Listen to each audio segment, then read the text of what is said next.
కేటీఆర్ గారు ఒక సాహసోపేతమైన నిర్ణయం తీసుకున్నారు. ఒకటి, ఈ విద్యా వ్యవస్థ మరి ముఖ్యంగా గురుకులాలు, సంక్షేమ హాస్టల్లో విద్యార్థులు చనిపోతున్న విషయాన్ని అధ్యయనం చేయడం కోసం ఒక అధ్యయన కమిటీ వేశారు. 5 మెంబర్స్ అధ్యయన కమిటీ. అందులో నేను, అదేవిధంగా డాక్టర్ ఎర్రోల శ్రీనివాస్ గారు, అలాగే రాజారాం యాదవ్ గారు, అదేవిధంగా డాక్టర్ ఆంజనేయులు గౌడ్ గారు, వాసుదేవరెడ్డి గారు డాక్టర్, వీళ్ళందరూ కూడా అందులో ఉన్నారు.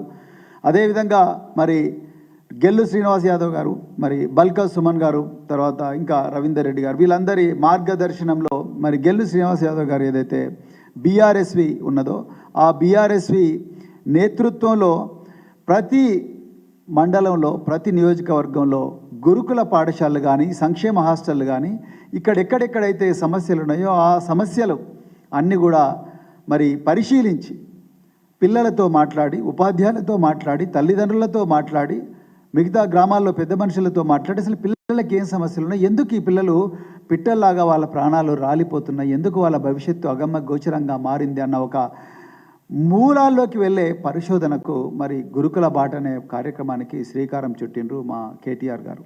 వారి ఆదేశాల మేరకు మేము రాష్ట్ర వ్యాప్తంగా చాలా వందలాది గురుకుల పాఠశాలలు, సంక్షేమ పాఠశాలలు, ప్రభుత్వ పాఠశాలలు, మోడల్ స్కూల్స్, కేజీబీవీలు, అట్లా చాలా విద్యాలయాలు మేము తిరగడం జరిగింది. మరి ఆ విద్యాలయాలన్నీ తిరిగిన తర్వాత ప్రజలందరి, ఆ విద్యార్థుల అభిప్రాయాలు, వాళ్ళ స్థితిగతులు, తర్వాత ఉపాధ్యాయులతో మాట్లాడిన విషయాలు ఇవన్నీ కూడా మరి పూర్తిగా పరిశీలించి ఒక చక్కటి రిపోర్టు తయారు చేసి మా తెలంగాణ తొలి ముఖ్యమంత్రి మరి బీఆర్ఎస్ పార్టీ వ్యవస్థాపకులైన శ్రీ కేసీఆర్ గారికి మేమందరం కూడా గత వారంలో వారికి నివేదిక సమర్పించడం జరిగింది. అదేవిధంగా ఇది లెజిస్లేచర్ పార్టీ మీటింగ్లో కూడా చాలా కూలంకషంగా, చాలా లోతుగా పోయి చర్చించడం జరిగింది. మరి ఈరోజు రేవంత్ రెడ్డి ప్రభుత్వం ఎప్పుడైతే కేటీఆర్ గారు గురుకుల బాట అనే కార్యక్రమానికి, చరిత్రాత్మకమైన విప్లవాత్మకమైన కార్యక్రమానికి పిలిపించారో ఆ రోజు నుంచే మా మీద నిర్బంధం మొదలైంది. మొట్టమొదట గెల్లు శ్రీనివాస్ యాదవ్ గారిని, బీఆర్ఎస్వి నాయకులను మాసర్ ట్యాంక్ పోలీస్ స్టేషన్లో అరెస్ట్ చేసి రాత్రింబవళ్ళు చిత్రహింసలు పెట్టి ఉదయం 4 గంటలకు 5 గంటలకు మేజిస్ట్రేట్ల ముందర ప్రొడ్యూస్ చేసిన పరిస్థితి. అక్కడ కూడా కోర్టులు బొట్టికాయ వేస్తే మళ్ళీ విధి లేక వారిని రిలీజ్ చేసిండ్రు. ఇక రెండవది, నేను, కమిటీ సభ్యుల ఎర్రోల శ్రీనివాస్ గారు, మిగతా అందరం కూడా మేము రకరకాల స్కూళ్ళకు అధ్యయనం చేయడానికి పోతే మా మీద కూడా కేసులు పెట్టింది రేవంత్ రెడ్డి ప్రభుత్వం. బీఆర్ఎస్వి నాయకులు ఎక్కడ పోయినా స్థితిగతులు పర్మిషన్ తీసుకొని పోదామన్న కూడా స్కూళ్ళ ముందర పెద్ద బోర్డు పెట్టిండ్రు. ఏమని, ఈ స్కూళ్ళకు ఎవరు కూడా రావడానికి వీలు లేదు అని చెప్పి బోర్డులు పెట్టిండ్రు. వచ్చి పోవడానికి లోపల నుంచి పిల్లలు పిలిపిస్తున్నారు. తల్లిదండ్రులు బయట ఉన్నారు, మా పిల్లల్ని చూడండి అని చెప్పి తల్లిదండ్రులు అడుగుతూ ఉన్నారు.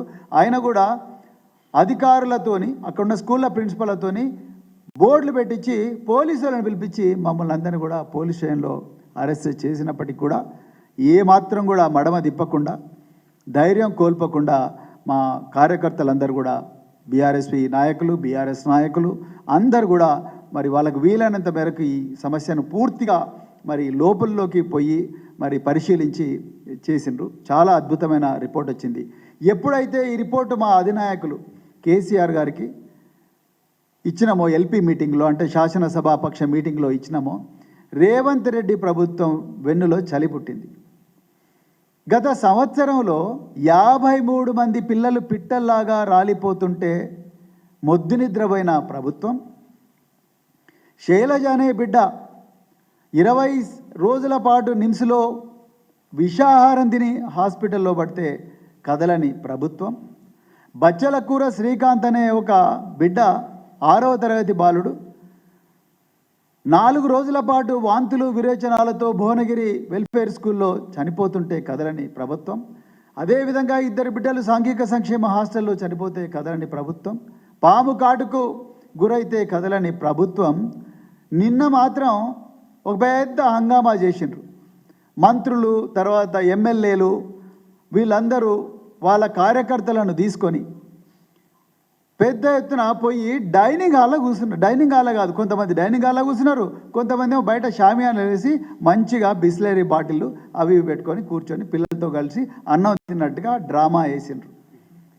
ఒక వనభోజనాల కార్యక్రమం పెట్టుకున్నారు వీళ్ళు, ఒక పిక్నిక్ పెట్టుకున్నారు. నిన్న జరిగిందంతా కూడా కేవలం పిక్నిక్. మీరు మీడియాలో వచ్చిన వార్తలు చూస్తే, అదేవిధంగా మరి సామాజిక మాధ్యమాల్లో వచ్చిన వార్తలు చూస్తే మీకు క్లియర్గా అర్థమైపోతుంది.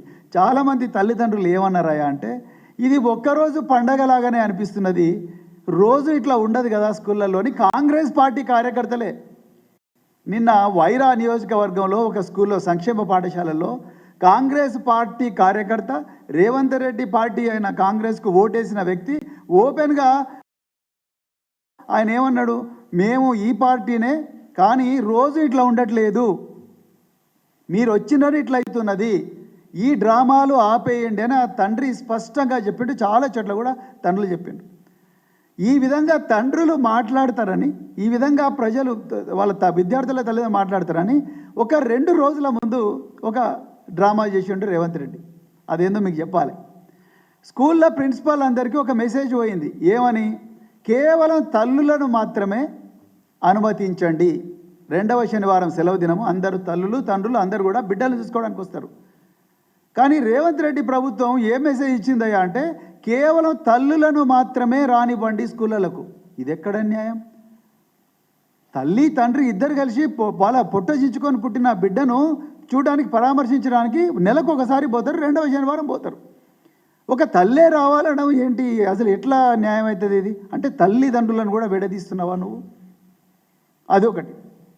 రెండవది, వేరే వాళ్ళు రావడానికి లేదు. మరి నిన్న ఎంతమంది మినిస్టర్లు వెంబడి వీళ్ళందరూ పోలేదు?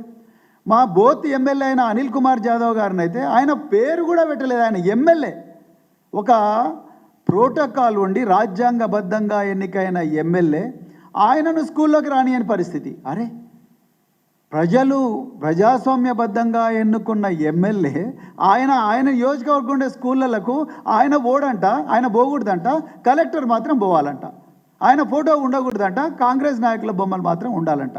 ఎక్కడి నుంచి వచ్చింది ఈ రూలు?